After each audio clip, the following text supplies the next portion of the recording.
L'annonce avait créé une onde de choc. Le 28 novembre 2017, à Ouagadougou, il y a presque 3 ans, Emmanuel Macron soulève bien des espoirs. Je veux que d'ici 5 ans, les conditions soient réunies pour des restitutions temporaires ou définitives du patrimoine africain en Afrique. L'année suivante, le chef de l'État français commande un rapport sur la restitution des œuvres d'art du patrimoine africain.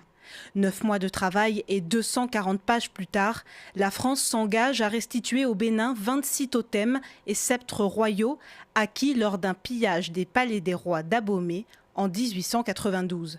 Et pour la première fois aujourd'hui, un projet de loi est étudié en Conseil des ministres à Paris. L'enjeu, le transfert de propriété et la modification du Code du patrimoine, seul moyen de concrétiser les transferts. Une fois qu'un objet rentre dans des collections publiques, donc il acquiert un statut de domanialité et donc il ne peut pas en sortir en quelque sorte. Voilà. C'est-à-dire que tant que l'objet a un statut de domanialité, il est inaliénable, donc on ne peut donc pas le restituer, donc on ne peut pas le céder. Selon le rapport, 90 000 œuvres du patrimoine africain sont sur le sol français, dont 70 000 au musée du Quai Branly.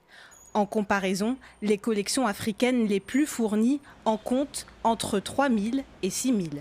Une asymétrie qui interroge à l'heure où l'histoire coloniale fait l'objet de vifs débats après la mort de George Floyd aux États-Unis.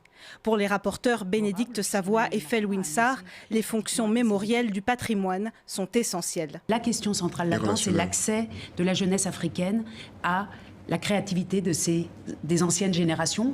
Pillage, spoliation ou encore achat, difficile de connaître les conditions d'acquisition de l'ensemble des œuvres. Pour lever le doute, les auteurs réclament davantage de moyens pour la recherche.